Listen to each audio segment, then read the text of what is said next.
There are a few things in life I could not see myself living without. Red wine, my Porsche 911, and the sweet, soulful voice of Adele. Feel the earth move and There I was just the other day, sitting in my library with a cup of warm tea, being serenaded by the angel herself. I couldn't help but wonder, how much does Adele make from the glorious melodies? And thus came the topic of my next video. How much does a hit song really make you? In this video, I'll break down all of the ways in which a song on the top charts can bring loads of cash to the artist who wrote it. There are plenty of money pits that these hit songs pull from, but the biggest cash cows include that of streaming services, royalties, physical or digital sales, and concerts or any sort of live performances.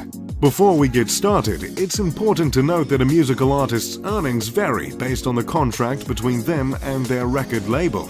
So, to make things easy, let's assume that the hypothetical hit song we're analyzing is one written and performed by that of an independent artist, unburdened by contractual ties to a tyrannical record label. Pardon me, I forgot to introduce myself. I'm Mr. Luxury, and if you're interested for more videos about all things money can buy, then make sure to check out my channel. There's a link at the top of the description. So, let us begin with all of the cash gathered from streaming services.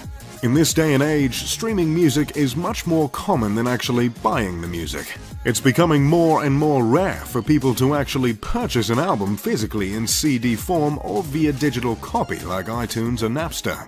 These days, listeners just pay a monthly fee for a streaming platform like Spotify or Apple Music and listen to any music their groovy heart desires. So, if an artist writes a hit song, it will inevitably end up on the top playlists of these streaming platforms. Let's look at Spotify specifically. A reasonable estimate for the number of streams a hit song will garner is about 5 million per week. If we're talking massive hits, like say Blurred Lines or Gangnam Style, well, then you're looking at more like 7 million plus. On Spotify, the holder of the music gets $0.006 of a dollar per stream. Seems rather small, doesn't it? Well, multiply that by 5 million and you're left with $30,000. Let's just assume for a minute that the song is on the top charts for a year. Of course, songs rarely, if ever, sit atop the charts for an entire year, but if it somehow managed to, the income from Spotify alone would be well over 1.5 million.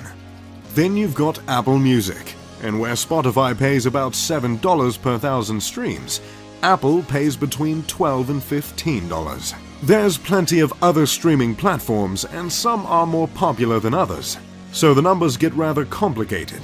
But a pragmatic estimate of the earnings from a hit song per month is an incredible total of $400,000. Moving on to royalties.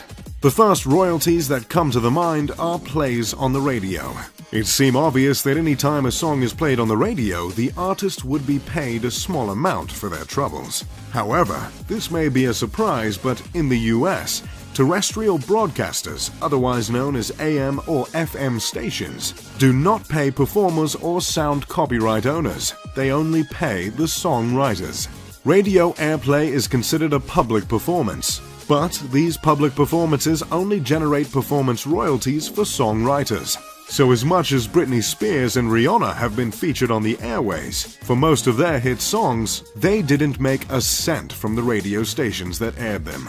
The songwriters of huge songs like Poker Face or Rolling in the Deep make around $500,000 per year in royalties. It's the songs like these that continue to be played year after year that pull in the big bucks.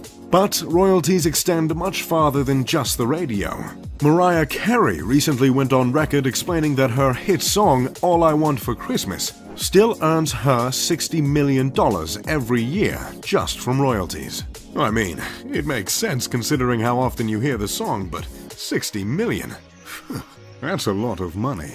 Of course, this isn't the best comparison considering that it's the most popular and most played Christmas song of this decade.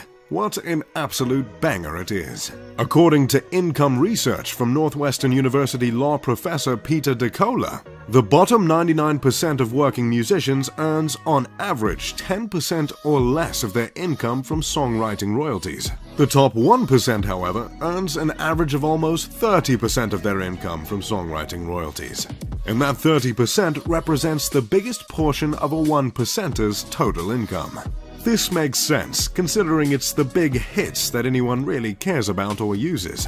This statistic just goes to show that once you've begun to make significant money in royalties, you've already made a killing off of your music. In the music world, royalties are kind of like sponsorships. Once an artist gets to that point, it's just a massive cherry on an already massive pie. As far as the money garnered from album sales, physical or digital, as long as we're still assuming the artist is independent, they get pretty much all of the income from the direct album or single sales, unless it's through an avenue such as iTunes, where they will probably confiscate about 30% of that sale.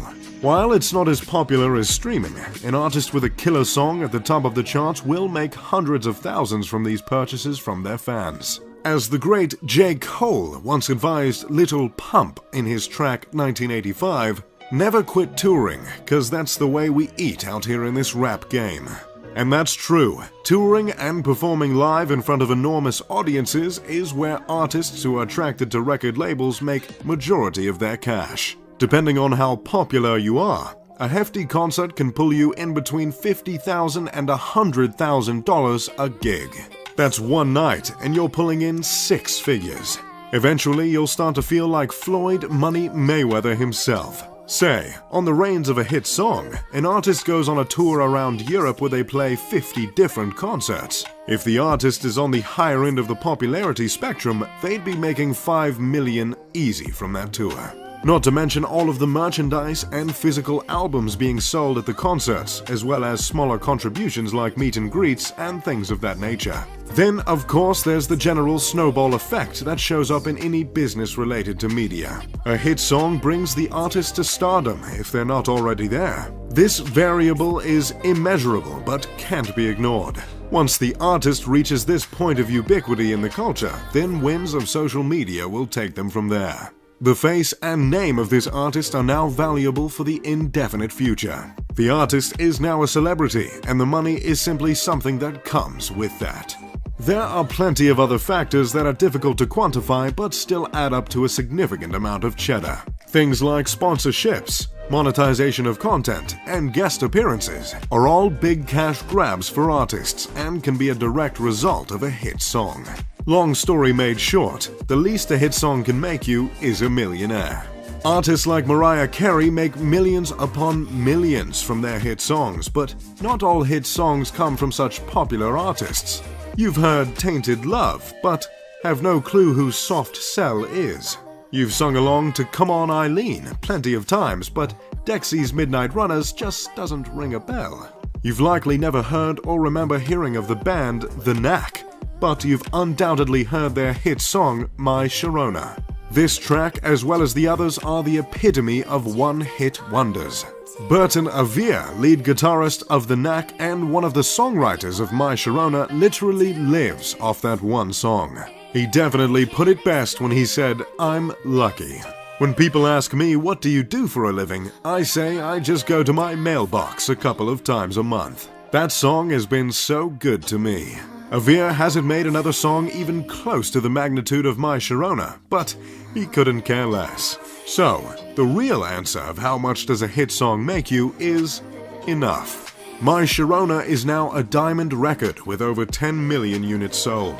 Legend has it that Avere, the lead singer Doug Fieger, wrote the 1979 mega hit in just 15 minutes. They mixed it in just 15 minutes as well, after recording the majority of the song, including lead vocals in a single take. That's all it took, and from then on, their bank accounts skyrocketed. That 15-minute song would go on to sell 500,000 copies in 13 days, making it the fastest debut single to earn gold status since the Beatles' I Want to Hold Your Hand back in 1964. Whether it's an unfamiliar band like The Knack or a musical powerhouse like Mariah Carey, recording that hit song is what it's all about in the world of music. What's your favorite hit song? Do you have a favorite one-hit wonder? Let us know in the comment section below. If you enjoyed the video, make sure to leave a like and subscribe. As always, I'm Mr. Luxury, and thank you for watching this video. Pip pip de doodly doo.